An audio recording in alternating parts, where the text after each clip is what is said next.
Hey, what's up? I am TL Bainter, and I lost the pendant for my necklace. Today I'm going to be reviewing the third batch for The Legend of Vox Machina Season 1. These are going to be episodes 7, 8, and 9. My review, like all of my reviews for Vox Machina thus far, is going to be spoiler-free, so you don't have to worry about any of that. So let's go ahead and dive into it right now, because I actually have a lot to say about these episodes in comparison to the previous two batches. First of all, I want to say that in my previous review, I mentioned that Scanlan was becoming really one-note and wasn't really vibing with me as well as I would have liked for him to. Scanlan was one of my favorite characters in the first campaign. I really liked him and enjoyed his character development and the way that Sam portrayed him, but throughout the first 6 episodes of the show, Scanlan just really wasn't portrayed with the amount of nuance that Sam generally brings to the table with his characters. So I was really nervous that they were just going to kind of shove Scanlan into this box and let him just be the brothel-going, whoremongering, whatever you want to call it, like the guy who just tells the raunchy jokes, and that is all that he does. That was a concern that I expressed in my previous review, and it feels like that's been addressed. Episode 7, Scanbo, really focuses very strongly on Scanlan and rounds him out considerably and makes sure that the viewer knows that Scanlan has a lot more to bring to the table than just a couple of raunchy jokes and quick one-liners every now and then. He provides way more to the group than that, and I'm really glad that we got this episode to showcase that. Additionally, I think that it was a really great retelling of the events in the first campaign and the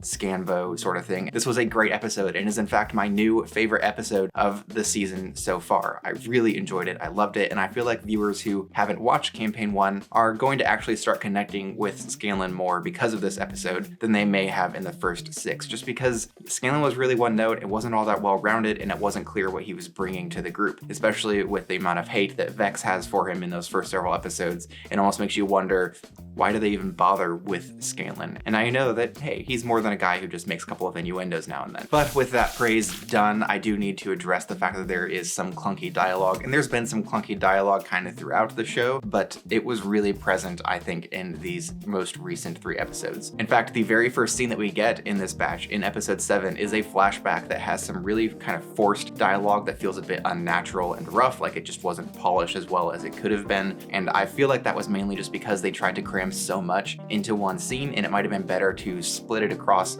2 different scenes. Even in that same flashback, having all that information dumped into us over the course of 2 different scenes in the flashback, as opposed to trying to get all of it to make sense within one, would have been a little bit easier to swallow. So I had some problems with the dialogue in that very first scene of episode 7, but I also had problems with dialogue throughout this entire batch, especially in episode 9, the final episode. I feel like there was some really forced dialogue that was trying to get Percy to get to a certain point by the end of the episode, and it was a point that I don't think we were really foreshadowed that Percy was going to head toward. The previous episodes didn't really show us that this is a direction that Percy could potentially take, or that it was a direction that could potentially be forced on him. It hasn't really been explored or talked about, and I really would have just appreciated some more development of Percy's character over the course of these last several episodes in this specific regard. Of course, we've gotten lots of Percy character development, and I'm glad for that, but this particular round of character development in episode 9 felt really rushed and very forced. I would have liked to have a little more foreshadowing. This is eventually where Percy was going to end up, as opposed to just having one episode that kind of ham-fists the entire idea. And I'm really not trying to get into spoilers here, so I can't talk about what exactly it is, but once you watch the episode, you might be able to see what I'm talking about there. And speaking of dialogue, I want to talk about the jokes in the show. Unfortunately, and this is specifically unfortunate for me, I'm sure other people have different senses of humor, but for me, I've found the slapstick humor to be starting to get a little bit old, and especially in this most recent batch, it really feels like they're kind of beating the dead horse, which is not fun. I don't like it when people beat horses, whether they're alive or dead.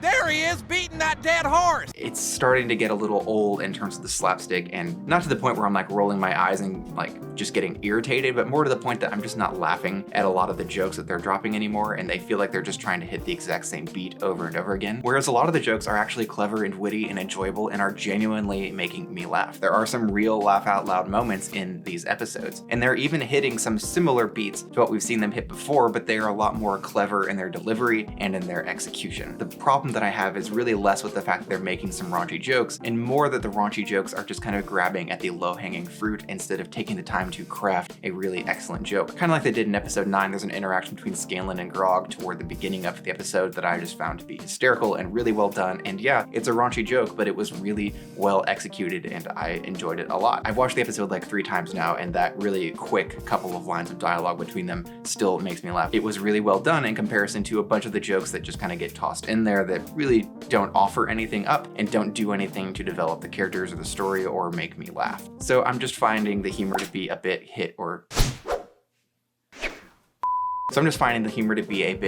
miss. I'd say it's probably 50-50 whether or not I'm going to find a joke that they have in this show to be funny. Now let's talk about the action, because the action in episodes 7, 8, and 9 is probably the best action that we have seen. It is fantastic, but I do have some gripes with it as well. Just because the action looks good doesn't mean that it really makes all that much sense. And while we have seen some really cool and well thought out combat scenes throughout the series, in the 8th episode we have a bit of a boss battle, and the boss battle just kind of seems illogical and poorly structured to me. I feel like it didn't really reflect the way that the characters would behave, specifically the villain in this scene. The villain has shown himself to be pretty cowardly and wanting others to do his fighting for him, and yet he doesn't really run away when the opportunity should be presenting itself. There are chances for him to take something and have it protect him so that he can get to another area and get to safety. It really feels like he should have been fleeing instead of standing there very arrogantly and mocking, and we kind of get a bit of a, not necessarily a whole monologue. I know that they're not going to try to pull that kind of crap with us, at least I hope not.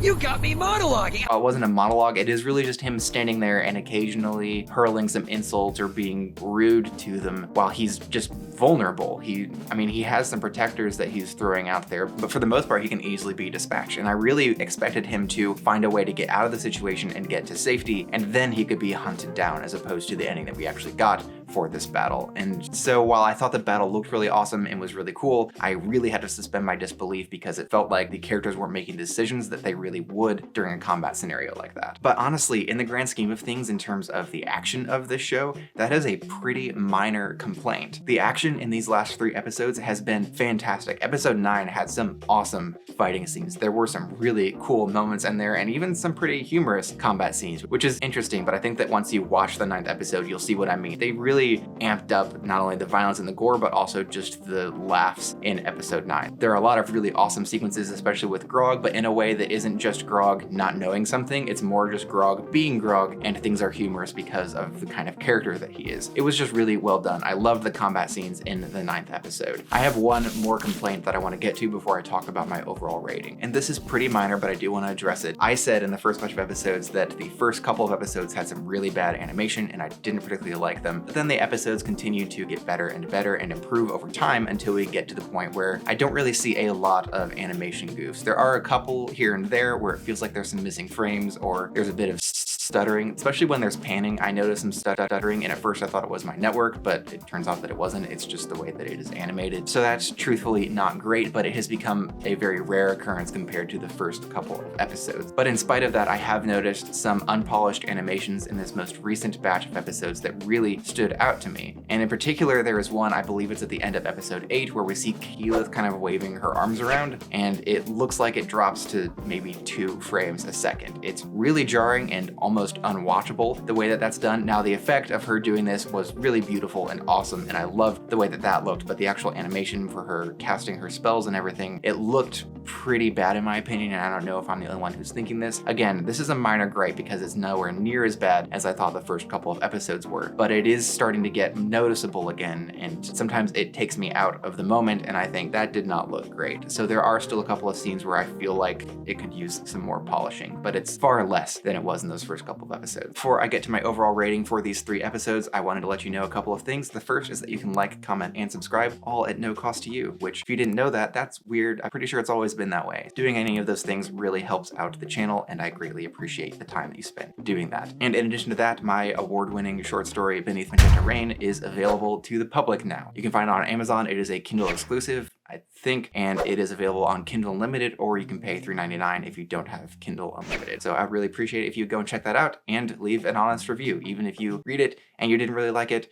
I would still appreciate hearing your feedback, because whatever I can do to help myself grow. And your star rating for my book will be just as subjective as the star rating I'm about to give to each of these 3 episodes of The Legend of Vox Machina. So, my overall rating for each of those episodes. Episode 7 is my new favorite episode of the entire season. I might get a new favorite from this new batch, but I think that Scanbo is definitely going to have a special place in my heart. It was so wonderfully well done, and I feel like it accurately recaptured the magic from the first campaign's Scanbo episode, or episodes, was it 2? I feel like it was 1, but it might have been 2. I loved these. I loved the Scanlan moments. I loved the humor in this episode. The appearance of the episode was outstanding. I loved the animation, the sound, and the lighting. All of that was just incredible. And then on top of that, the script itself was almost flawless. I really enjoyed episode 7, and I think that it's going to be my favorite for the entire season unless something from the final batch really blows me away. So I'm going to obviously be giving it 5 stars. Now the next 2, episodes 8 and 9, they were good, but they had several moments that I just didn't particularly care for, especially episode 9, which really ham-fisted some development with Percy that I feel like could have been handled with some more care and grace. I'm going to give both episodes 8 and 9 4 stars. Now, I gave the previous batch's episodes all 5 stars, so this is a slight step down from the previous episode, but I kind of view this as like a 4.5 or so for each of those episodes because they were still solid and I still enjoyed them and had a good time, and there are a lot of moments out there that stand out as being great to me, but they kind of fell short in some very key ways. Thank you so much for taking the time to check out this video. I really appreciate it, and I am really excited for episodes 10, 11, and 12, the finale of The Legend of Vox Machina Season 1. I can't wait for that. I will get my review out for those next Monday, so make sure that you subscribe if you have not already. And if you have thoughts that align with or differ from my own, I would always love to hear those. You can find a link to pre-order Beneath Magenta Rain in the description. If you want to see another video from me, you can do so by clicking up here. And until next time,